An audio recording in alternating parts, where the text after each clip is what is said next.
Well, hello and welcome to the channel. My name is Johnny and you're watching Hillbilly Modeling. And this is part 4 of our U.S. Navy Swiftboat Mark I by Revell in 1/72 scale. Now, in this video, we're going to be doing some painting, of course. We got a lot of painting to do. But before we get to that, we got something that we need to take care of before we jump into painting. And then we're going to do all the exterior painting and take care of all those little things like the life raft and the ammo storage and doors and trim and all that good stuff. So let's go ahead and jump down to the bench here and get started on this. So this is how we left the model in the last video. So we just need to clear our bench. Now we're going to be taking a look at these windows.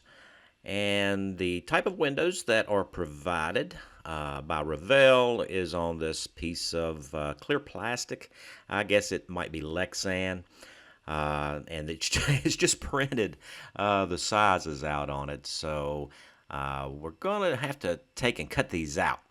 So my main concern is, do I cut outside the black line or do we cut the black line off of each window section? So we're just trying to size this up right now. Now we could have done this earlier in the videos, but I kind of put it off until the very last possible second. As you can see there, I think maybe we should cut it and leave the black on, and then we can fit them. The instructions here, as you can see, it doesn't give you an indication one way or the other if you should have that black line in or out. So I guess to side on being cautious, we're going to cut it a little bit oversized by leaving the black outline on the windows first, and then we'll just go from there, because we do want a good fit here. We don't want any of those gaps. So as I think about these windows, I think it would probably be best to be able to secure these windows so that I don't lose them. Now, a couple of options, I could have put them in a like an envelope or something like that. But I think probably the best thing to do is to kind of tape these things down. So I'm just going to cut some strips out of some masking tape here. And we're just going to add some loops onto a piece of cardboard. Sticky side out, of course. This is the same thing that we do when we're painting really small, fragile parts that you can't really get a clip on or anything. And so the idea here is we'll just be able to stick these clear parts on there, and this is a really low tack type of masking tape, so we don't have to worry about there being some sort of adhesive residue left after we pull the windows off to use them. So I think that'll keep everything organized for us. So next up, you just need a sharp pair of scissors. So I'm going to cut these off into strips. Makes it easier to deal with these windows, and I'll just trim it, leaving the black around the window. I think originally that might have been what Revell had intended. I don't know for sure though. So now we're going to start the fitting process. I just chose the center windshield here, and it doesn't quite fit right, of course. So a little bit more extra trimming is going to be needed because it needs to set inside that window frame. Now, they don't give us a whole lot of leeway there. That little ledge that each of these windows are going to set on is very, very small. So we need to be careful. And what I ended up with is nearly all the black is gone. So yeah, and you can sand the edges of these. It's not that big of a deal. So I fitted each and every window one at a time. If there's a little black left on the edges, it's no big deal because it sits inside the frame. And as you can see here, we have our little piece of cardboard, and it keeps everything organized for us. And hopefully we won't lose any of that. So next, as I think about this, we are going to glue the roof section on to the superstructure here, which means it would be very hard to mask this up on the inside for spraying the outside. So I'm going to go ahead and mask the windshield section first, and then we can go ahead and prep to install the roof section. We can always just poke that masking out from the outside and pull it off after everything's painted, but we definitely don't want to get any overspray inside our interior. And if you remember on the painting the interior part, we did mask up those contact surfaces where we're going to glue the roof section onto the wall section. So this thing does have a little bit of flex, so what I'm going to do is I'm going to glue up this one side first and make sure that all of those 45-degree connection points meet with a good solid edge on it. And then we can go around and paint rather cement the other side. As you can see there, it's kind of springy, so I just let it set up on one side, and then we'll go ahead and glue up the opposite side. Now with our roof section in place, we can finish up all the masking of our windows. We don't want that overspray getting inside and ruining our interior paint job. So we're just using the Tamiya mask tape here for that. We just want to make sure we got good contact. We don't want to lose any masking tape while we're painting. And I am going to fix it to a little piece of cardboard here, and that's just painter's tape turned, sticky side up. And that will cover the bottom, protect us from any overspray getting inside. And it's just as simple as that. As you can see, it's just blue masking tape here, and I will tape the ends of it down to a piece of cardboard to make it more rigid for handling. So the next thing we need to do is take care of our ladder and also our railings.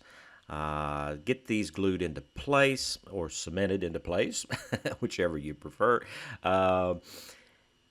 And these are kind of fragile. That's the reason why we left them off during the build of the superstructure. We want to make sure we had everything together. And also there is a handrail that comes down and connects to the ladder, which there is no definite connection point. It just kind of sits on it, and you just kind of glue it into place. And I do have to hold it over to get it to tack up. Kind of an alignment thing there, but that's no big deal. It doesn't struggle or fight us, so that handrail goes on quite well. And we also have the shorter, smaller handrail that goes on the opposite side there. There's not a handrail that goes all the way around the top roof section. It's just mainly the fighting position here. And access to the radar and the spotlight that's all mounted on the boat's mast. So we'll just secure that rail into place. And now we need to kind of protect the interior from overspray. And I'm just using a cotton ball. We're just going to stuff it down in the hole there. And that should keep any overspray from getting down inside and ruining our interior paint job, because the bottom section of this fighting position is the wall color, and we painted that up in the last video, so we don't want to have to try to revisit that. So now we're going to move on to the hull section, and this is where we have it all masked up from previously painting it. So we need to cover up all of our work that we did in painting the floor section and the short wall sections. So just a little bit of masking tape and a piece of paper towel. That'll take care of that for us. So I am going to prime everything in black, and that'll give us an opportunity to see any areas that need to be taken care of before we worry about our final colors. And it is mixed for the airbrush. And this gives us a nice even color. That way we can spot anything that, that might be wrong with it. And it looks pretty good. It's no real issues with it. So what are we going to do next? Well, we have, if you see here in the instructions, a black water line. So this black Vallejo acrylic primer, I think, is a good color for that that water line. Now, I don't know if you can see it here or not, but there is actually a water line molded from Revell right where we probably need to mask this. And so we're going to use that as the guide to mask this off. So what I am using is the Tamiya 1-inch wide masking tape, and you do have to make sure that you get this stuff on straight.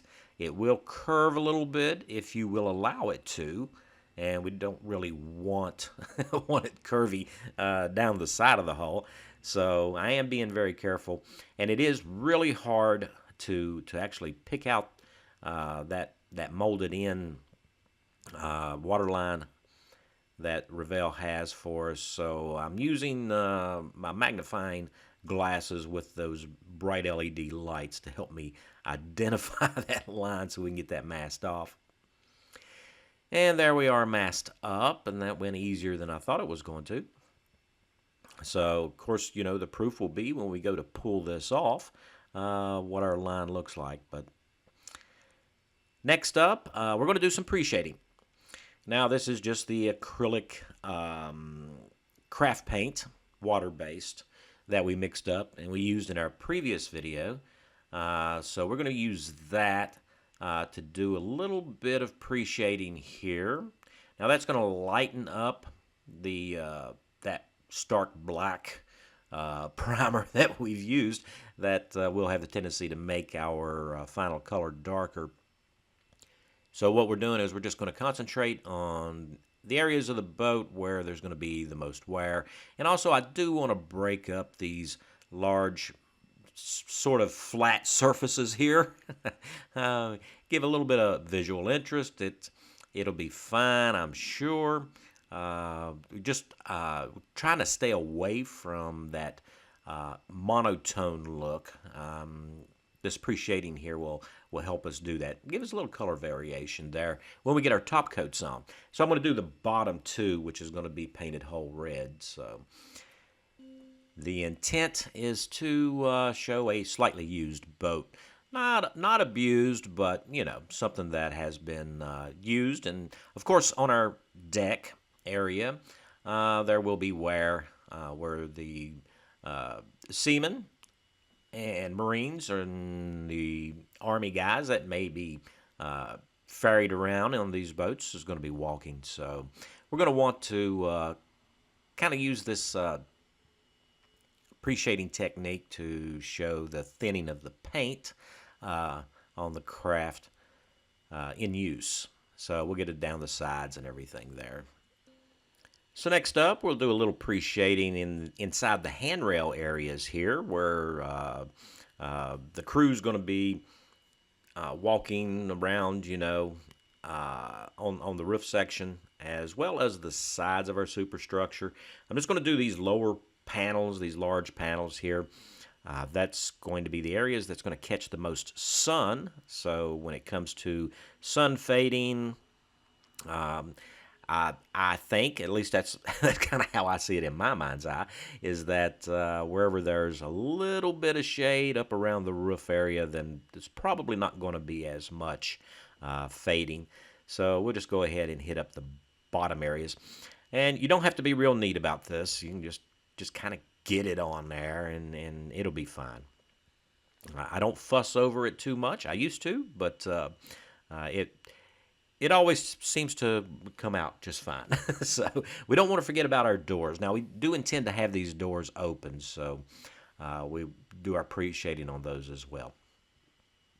So next up is our deck color that we mixed up in the previous video, and that is craft paint. I don't remember the ratio. You'll have to go back and watch the other video to find that out. But all the decks on this vessel they have the call-outs to being the same. So what we're going to do is we will paint our deck up. And we just want to layer this on in a nice even manner. We don't want to put this color on so heavy that the pre-shading disappears. That would kind of negate the reason why we use the pre-shading. So just layering it on. That's that simple. It's easy technique. Now you can use post-shading if you like. The reason why I like the pre-shading is because it's easy for me to fix any huge mistakes that I make. And I don't have to worry about repainting something as might be the case if you're using post-shading. And I make a lot of mistakes, so I do what I can to minimize that. Now we're going to use the same technique here for the main color of the boat as well. So with our deck dry and the fact that it is a different color than the hull and the superstructure, we are going to have to do some masking. And it's just the use of the Tamiya mask tape here. And we're just going to tape around the edges to protect it from overspray, of course. And then the center, rather than use a whole lot of tape on that, we'll just cover that up with a piece of a paper towel. Cut to fit just inside our tape lines there, so we have a little bit of overlap, something for our tape to hold on to there and hold it down. So next up, we need to mix up some paint. Now these are the water-based craft paints that I like to use. They are acrylic, and we're going to start off with gray, and that's going to be our base. If I can get it to come out of the bottle there. So it is thick paint. We'll have to thin it for the airbrush once we get our mixture done. And we're going to go ahead and add a little bit of blue. This is royal blue. To give it a kind of a blue, a little bit of a blue tint or hue. I think it's maybe the proper term. And we'll take and mix that up. Now the gray is kind of a dominant color. Well, it's not really a color, but it is dominant. And we probably need to add just a little bit more blue to it before we darken it up. Once I get the blue mixed in really well, we're going to add just a little bit of black. So we're trying to replicate the color that's in the color schematic in the instructions, because we are, in this particular build, doing the darker Swift boat. I kind of like that darker color. I think that'll add a little bit of variety to our builds, because we do have a PT-109, which we did in the gray. So we're going to thin this for our airbrush, and I'm using the Vallejo airbrush thinner for acrylics here. And as you can see, this is the color that we've come up with. So that's gray with royal blue and a little bit of black. And I think it's a pretty good shade match. It's okay if it's a little bit lighter, because, well, we're going to spray this over that black. And as you can see, this is the color that we've come out with. I think it looks pretty good. And we use the exact same method, trying not to totally obliterate our pre-shading while painting our gray on. Now, I went ahead and used that stainless steel color that we mixed up in a previous video for the cabinet doors for the interior on our anchors here. And since it's painted on over a black base coat, yeah, it's come out darker, which is okay with me. It looks pretty good. I didn't want anything really bright. So next up, we need to mix up some whole red. And so what we're going to use is True Red and Rust. And we're just going to mix this up in a 50-50 mixture to make our whole red. Now, my whole red is a little bit darker, so probably add just a touch more red to it. But I kind of want it just a little bit darker, because the the color call out there, as you can see, it's kind of leaning towards a pink, And I think this is a better color for me anyway. When you build yours, you can put any color you want on it. Now, you don't have to mix up your own paints. And it can be a little bit of a chore, but I enjoy doing it. I really like mixing my own paints. So you can buy whole red, but this is the color that I've mixed up. So we do need to go back to do some masking because, well, we don't want to get any overspray on all that beautiful dark gray that we got going on there.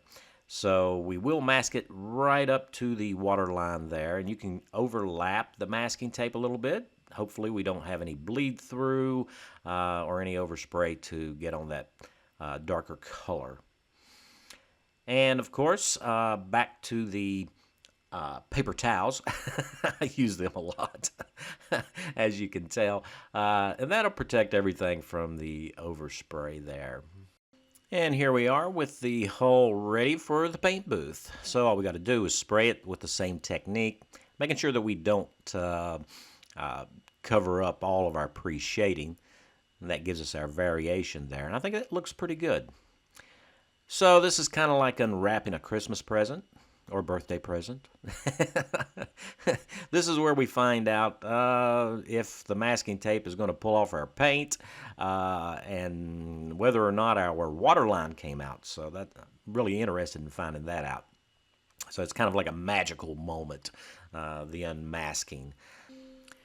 So next up is the water line, and you do want to be very careful because I really pressed this 1 millimeter wide mask tape down to make sure that we didn't get any bleed through or any bad areas that we'd have to touch up later. And it seems to have come out pretty good.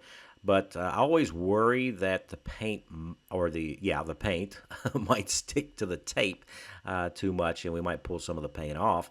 So the other thing is you need to be careful when you're trying to grab those little corners and not damage the paint. And we can go ahead and pull the deck masking off too. I don't like to keep masking tape on a painted surface for an extended period of time. A day or two is okay, but the longer you leave masking tape on, the more it might really grab onto your paint and pull it off the model, and we don't want to do that. So there we are. Yeah, that's a good looking water line, and there's no touch up to do. I am so surprised. I was expecting to have to deal with some bleed through at especially where the tape overlaps when we're taping these things up. Next up, we're going to pull out the cotton because we are done with the airbrushing of the colors. I'm trying not to pull the masking off on the glue surfaces that we've got on the edges, so we're going to leave that into place. We can go ahead and get rid of all of the masking on the interior as well. We don't need that anymore because next up is going to be clear coats and stuff like that, so that's not going to be an issue. And since everything is going to be eventually coated up in a flat clear coat, we don't really need to worry about painting on the inside or overspray on the inside. So we're good there. So we're going to give a quick check here with our painting diagram, and I think we kind of matched that color pretty good. I think it looks really good. Now, of course, our whole red is a little darker, but I think I prefer that darker color. And when you're painting your model, of course, it's all to taste, but our hull and our deck colors seem to match pretty good. I'm really liking it. It's coming out pretty good. I really like this. So next up, we need to paint in some window frames, and we're going to start off with this aluminum here. This is Model Master acrylic. And the side windows here in the common area is the call out in the instructions during the assembly is to paint it aluminum, and that is true for boat number 9 in this schematic. And I think this aluminum is going to break up all that gray that we have going on there. Now, for the other boat, the 103, it was black. So you could do it either way, I guess. And I've seen reference pictures where some of these Swift boats, these windows were aluminum and some were black. So I've decided to go with the aluminum, just to kind of, break up all that gray there. So it does really help, though, when you're painting this, to make sure that, number one, the model doesn't move, and that, number two, that your hand is braced. And here I'm just resting my hand flat on the work surface. And now we're going to go back in and use this same color for our lights. There are no clear parts to cover up, and make lenses. So they're kind of molded in. So we'll just go ahead and paint the light on the front. And of course we got a spotlight on our mast to do. And we will also cover up the signal lights with this base color. Now later on we're going to come back in with some transparent colored paint and paint over top of that. But we do need a good base for that. We're going to use this aluminum color for that base color. You could use white as well.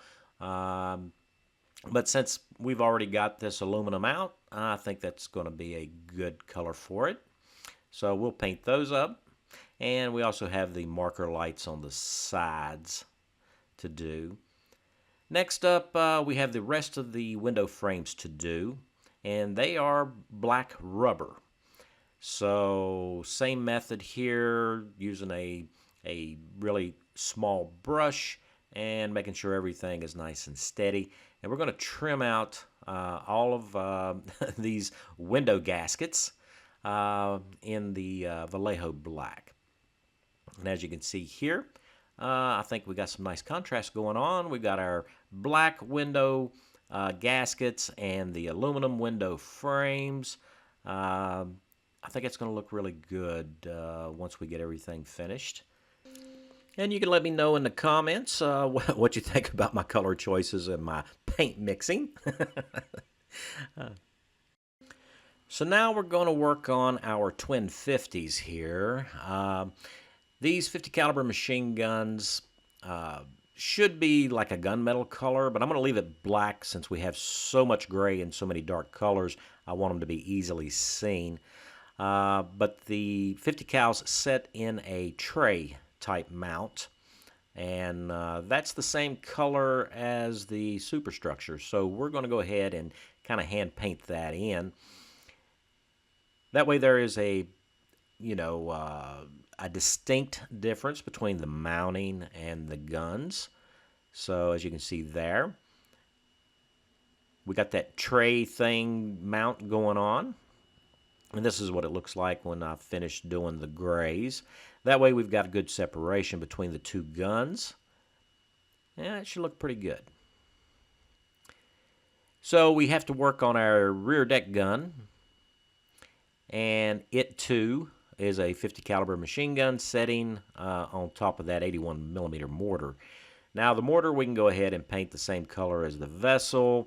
Of course, I mean, if the mortar was changed out sometime, it might be more of a graphite color, but I'm just going to paint ours up gray. And we do come in with a little bit of brown to simulate our wooden handles there on the rear of our machine gun. A little bit of brown for that. I don't want to overdo it. And there we go. Now the molding, of course, on this 50 cal is not fantastic. You don't truly have the two handle separation there, so you're going to have to simulate that in paint. Next up, we're going to use these the Testors flat steel enamel paint. Do a little bit of dry brushing. And of course, if you guys have done dry brushing before, and I like dry brushing myself, you kind of load the brush up with a little bit of paint there, and then unload most of it. And we're just going to catch the edges on our 50 cal, kind of to bring those details out a little bit. That way it makes the gun more visible. Whenever you paint something just black, you lose your details, so this light dry brushing will help pull those details out. And that's kind of important on this scale, since it's so small at 1/72 scale. It's really hard to pick out any details visually, so that dry brushing will take care of that. And next up, we're going to use brass.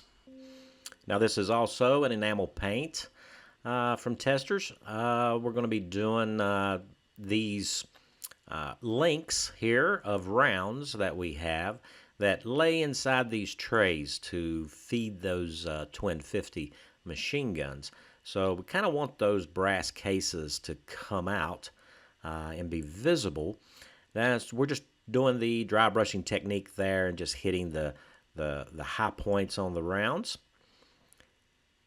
And that way there is some separation, as you can see there, from the rounds versus the trays that they're laying in. Now, once we're done with that, we can go ahead and assemble our 50 caliber machine gun to its mount. And it just kind of pops into place. There's two little pins for it to go into. And I'm trying not to break anything. That way our guns will still be movable once it gets in there. Yeah, there we go. So we can elevate our guns. Now, since we have our brass enamel paint out, we're going to go ahead and paint our propellers. And yeah, I'm going to have two coats on this because we are covering up black. And the paint is kind of acting a little funny there for some reason, but two coats will do it for them. So we'll paint both of our propellers up. And of course, we have our life preservers here. And yeah, they're supposed to be red according to the instructions. I usually thought that they were like an orange, you know, Coast Guard orange or something like that. But on this boat, apparently it's supposed to be red. And I did see some actual color photos in my little research that there were red ones. So we're just going to mix up a little bit of that true red for our airbrush, and we will spray those. And I did go back in and use the Vallejo black to paint the straps. That was the call out for it. And that add a little color to our superstructure because they do go on to the sides of the superstructure. So those look pretty nice. And next up, I painted the lid to our ammo storage locker. And I also painted that black gasket that should be on the bottom side of the lid. And then we painted up the little cardboard canisters there for our rounds, for our mortar. And I just used the color call out in the instructions for those. And we can display this with the lid open or closed, and I think maybe open would be nice. So there we are. This is everything that we have painted up in the last two videos. So yeah, it's looking pretty good. All right, so that will take care of part 4. So we got a lot of painting done, and I think our exterior color really works for this build. I think we kind of matched that up pretty good, and I really like that our water line there, that black water line, came out as well as it did. I think it looks really good. So let me know in the comments what you think, and also all of our trim work and everything that we did on our superstructure. So that all looks good, and it's ready for clear coating, and then all the other stuff that we're going to do in the next video, which will be part 5. We'll be taking care of the decals and the clear coat and the final assembly and all that. So, and those handrails. Can't forget about those handrails because we still got those to finish up too. So special thanks to all my subscribers, because of you guys that I keep making these videos. And if you enjoyed this video, appreciate it if you give us a like. And if you're new to the channel and you're not a subscriber, I hope today I earned your subscription, and welcome aboard. Come on, join Hillbilly Modeling, and we'll be building models together. So guys, until next time, stay safe.